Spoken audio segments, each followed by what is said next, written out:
நமஸ்காரம். நான் உமா விஜய் பேசுகிறேன்.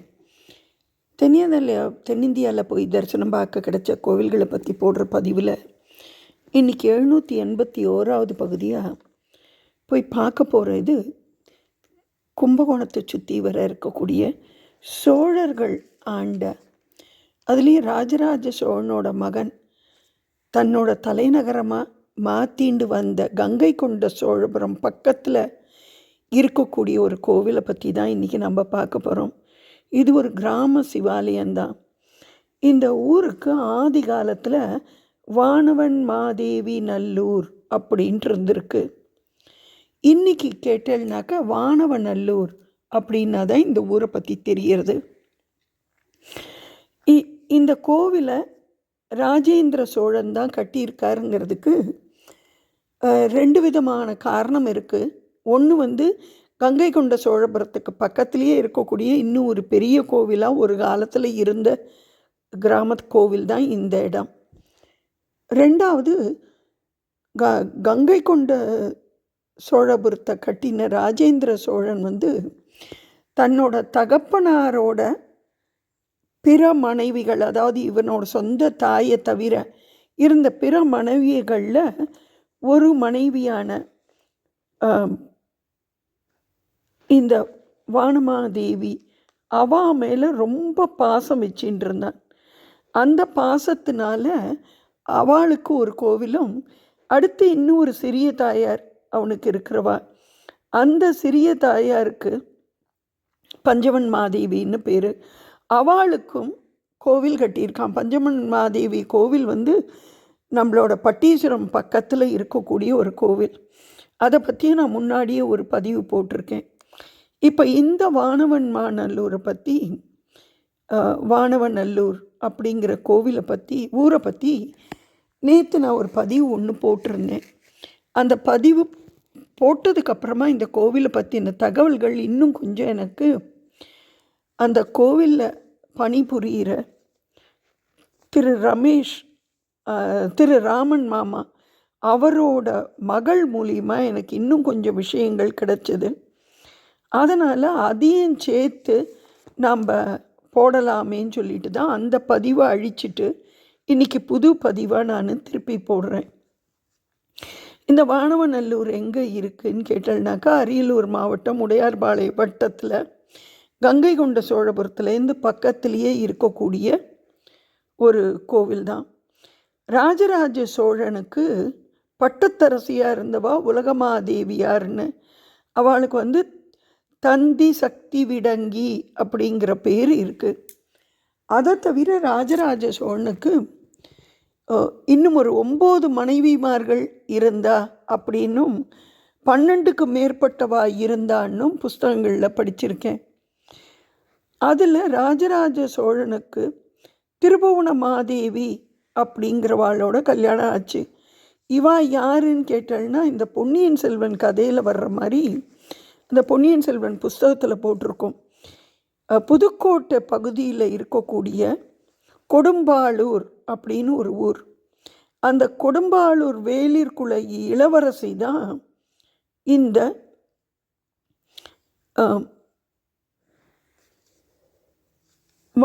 திருபுவன மாதேவியார் அப்படிங்கிறவா. அவளுக்கு வானதிங்கிற பேரும் இருக்குது. இவாளுக்கும் மாமன்னன் ராஜராஜனுக்கும் பிறந்த குழந்தை பேர் மதுராந்தகன். இந்த மதுராந்தகன்கிறவர் தான் இன்னும் ஒரு பேர் அவருக்கு ராஜேந்திர சோழன். அவர் தான் கங்கை கொண்ட சோழபுரத்தை கட்டினார், இந்த கோவிலையும் கட்டினவர். இந்த மதுராந்தகன்னு பேர் வச்சதுக்கு காரணம் அவர் உத்தம சோழ உத்தம சோழன் அவரோட பேருக்காக வேண்டி தன்னோட பிள்ளைக்கு பேர் வச்சார் அப்படின்னு சொல்லப்படுறது. இந்த ராஜேந்திர சோழன் தன்னோட இன்னும் ஒரு சின்னம்மா அவளுக்கு பஞ்சவன் மாதேவி அப்படிங்கிற பேரில் அவளுக்கு கோவிலே கட்டியிருக்கார்.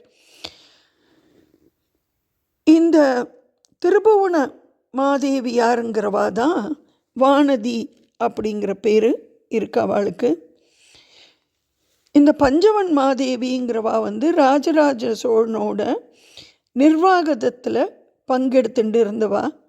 சிதம்பரம் பக்கத்தில், கடலூர் தாண்டி சிதம்பரம் பக்கத்தில் ஆதிவராக நத்தம் அப்படிங்கிற இடத்துல பஞ்சவன் மாதேவீச்சரம் அப்படின்னே ஒரு ஊர் இருக்குது.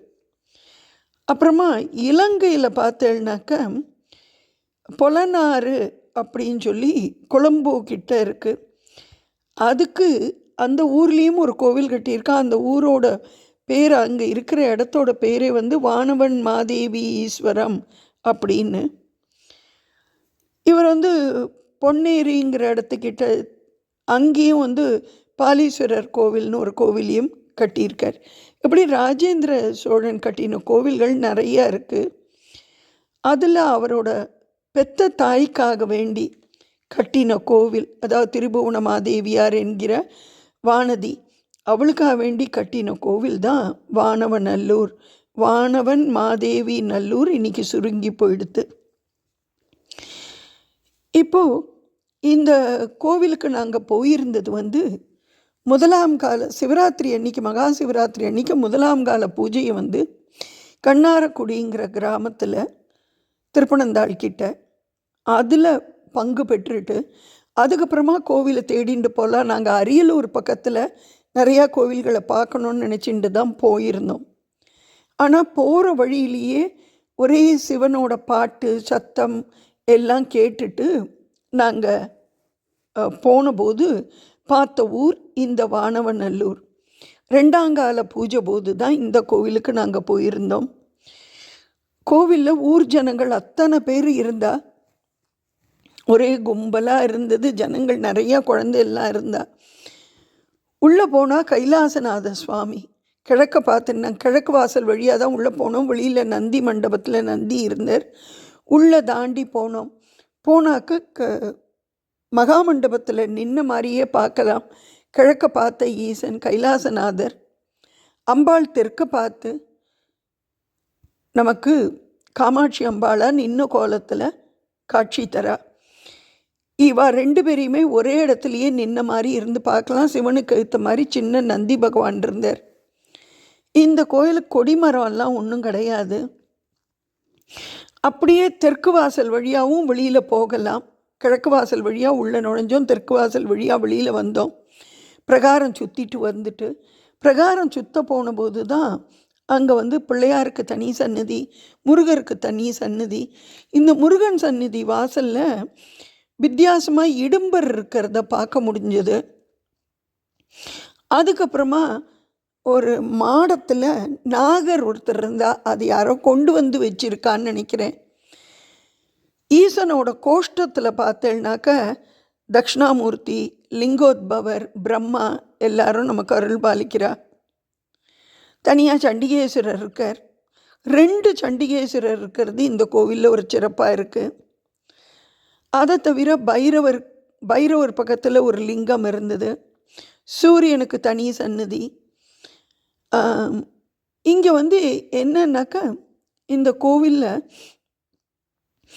சம்வத்சர அபிஷேகம் ஒண்டி வருஷா வருஷம் நடக்கிறது.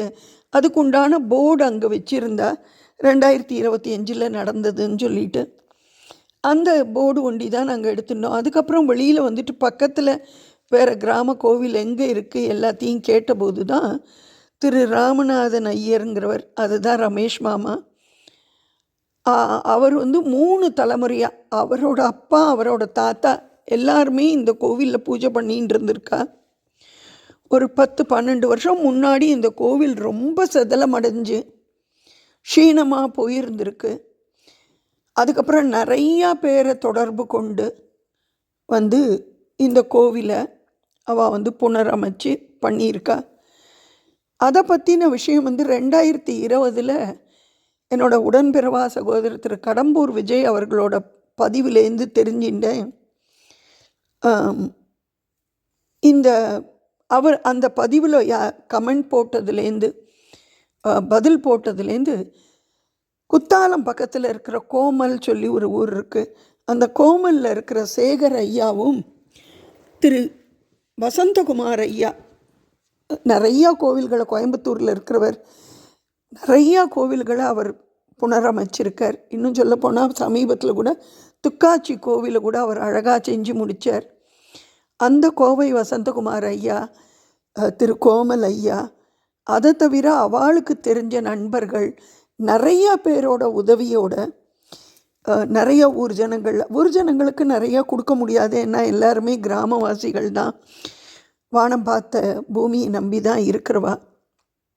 அதனால் நிறைய வெளியாட்களோட இதோட கேட்டு இந்த ஈசனோட கோவில் திருப்பி கட்டப்பட்டிருக்கு அப்படிங்கிறது தெரிஞ்சுட்டேன். அப்புறம் திரு கடம்பூர் விஜய் அவர்களோட பதிவிலேருந்து தெரிஞ்சின இன்னொரு விஷயம், முன்னாடி காலத்தில் மாசிமக தீர்த்தவாரி போது கங்கை கொண்ட கோவில் ஈசன் கொள்ளிடக்கரைக்கு இந்த தீர்த்தவாரிக்கு போகிறதுக்கு முன்னாடி இந்த ஸ்தலத்தில் கைலாசநாதர் பார்த்துட்டு தான் போவார் அப்படிங்கிறதும் தெரிஞ்சினேன். இப்போது இந்த கோவிலை பற்றின பதிவை நேற்று நான் போட்டதுக்கப்புறமா இந்த கோவில் ராமன் மாமாவோட மகள் எனக்கு தொடர்பு கொண்டா. எனக்கு அவளோட நம்பர் கிடச்சி தான் கோவிலை பற்றின வரலாறெல்லாம் கேட்டிருந்தேன். பழைய கால வரலாறு நிறைய தெரியாமையே போயிடுது. அப்போ அவள் சொல்லும்போது சொன்னது இந்த கோவிலில் எல்லா விசேஷங்களுமே நடக்கிறது. அதாவது பிரதோஷ பூஜை ரொம்ப சிறப்பாக நடக்கிறது, வருஷா வருஷம் சம்வத்சராபிஷேகம், பௌர்ணமி பூஜை, சங்கடார சதுர்த்தி, கல்யாணம் இல்லாதவாளுக்கு கல்யாண பாக்கியம் இங்கே கேட்டால் காமாட்சி அம்பாள் உடனே கொடுத்துட்றா அப்படின்னு சொல்லப்பட்டது. அதே மாதிரி புத்திர பாக்கியம் கிடைச்சவாளும் நிறைய பேர் இருக்கா. இந்த கோவிலில் இருக்கிற தட்சிணாமூர்த்தியை வேண்டின்னு நிறைய பேர் படிப்புக்கு எல்லாத்துக்குமே கிடச்சிருக்கு.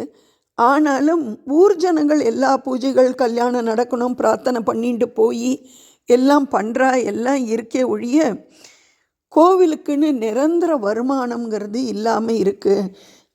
யாரெல்லாம் முடியுமோ கோவிலுக்கு வஸ்திரம் கொடுக்கறதோ இல்லை விளக்கெரிக்கிறதுக்கு எண்ணெய் கொடுக்கறதுக்கோ கொடுத்தாக்க, ஏன்னா கோவிலில் வேறு வருமானம் கிடையாது. விசேஷ நாட்களில் கோவிலுக்கு ஆட்கள் வந்துட்டுருக்கா, மற்றபடி நித்தியபடிக்கு கோவிலுக்கு ஆட்கள் வர்றது இதுங்கிறது கொஞ்சம் சிரமமாக இருக்குது. ராமன் மாமாங்கிறவர் தானே நித்தியபடி கோவிலுக்கு பூஜைகளை பண்ணிட்டு போயின்னு இருக்கார். அவரோட மனைவி தான் பிரசாதம் போட்டு கொடுத்துட்டுருக்கா சுவாமிக்குங்கிற விஷயங்கள்லாம் இப்போ தான் தெரிஞ்சுட்டேன் நான். எத்தனையோ பெரிய கோவில் பக்கத்துலேயே இருக்குது கங்கை கொண்ட சோழபுரம். அதுக்கு வர்ற கூட்டம் திருப்பதி கூட்டம் மாதிரி இப்போ வர ஆரம்பிச்சிருது. அதுவும் சமீபத்தில் நம்மளுடைய பாரத பிரதமர் வந்துட்டு போனார்னதுக்கப்புறமா அந்த கோவிலோட சிறப்பு இன்னும் உலகம் அறிய தெரிய வந்திருக்கு. அவ்வளோ தூரம் வர்றவா அங்கேருந்து பக்கத்துலேயே இருக்கிற இந்த வானவன் மாதேவி நல்லூர்ன்ட்டு சொல்லக்கூடிய வானவன் நல்லூர் கோவிலுக்கும் காமாட்சி அம்பாள் உடனரை கைலாசநாதரோட அருளை எல்லாருமே பெறணும் அப்படின்னு சொல்லி என்னோட விண்ணப்பமாக நான் வைக்கிறேன். நீங்கள் இந்த பதிவை இன்னும் நிறைய பேருக்கு பகிர்ந்துட்டாலே யாருக்கெல்லாம் கங்கை கொண்ட சோழபுரம் போகிறதுக்கு வாய்ப்பு இருக்கோ அவெல்லாமும் இந்த கோவிலை போய் பார்த்துட்டு வரலாம். இப்படி கூட்டமே இல்லாமல் ஆயிரக்கணக்கான வருஷம் பழமையான, ஏன்னா கங்கை கொண்ட சோழபுரம் கட்டியே 1000 வருஷம் மேலே ஆயிடுத்து. 1000வது வருஷம் விழாக்கு போகிற பாக்கியம் கிடைச்சது எனக்கு. அந்த கோவிலுக்கு சமகாலத்தை சேர்ந்த கோவில் இந்த கோவில். அப்படியான பழமையான கோயிலில் சுவாமியோட சாங்கித்யம் கூட இருக்கும். எது கேட்டாலும் தரக்கூடிய சுவாமின்னு சொல்லிட்டு இவர் ராமன் மாமாவோட மகள் சொல்லும்போது மனசுக்கு அப்படியே அனுபவித்து சொல்கிறத கேட்குறதுக்கே சந்தோஷமாக இருந்தது. யாருக்கெல்லாம் சந்தர்ப்பம் கிடைக்கிறதோ கண்டிப்பாக போய் பாருங்க. நீங்கள் போக முடியாட்டாலும் தெரிஞ்சவாளோட பகிர்ந்துக்கோங்க. யாருக்கெல்லாம் சந்தர்ப்பம் கிடைக்கிறதோ போட்டும்.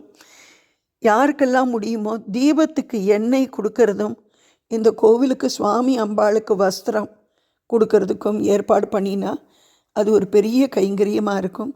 இந்த வீடியோ பிடிச்சிருந்ததுன்னா லைக் பண்ணுங்க, கமெண்ட் பண்ணுங்க, ஷேர் பண்ணுங்க. நமஸ்காரம்.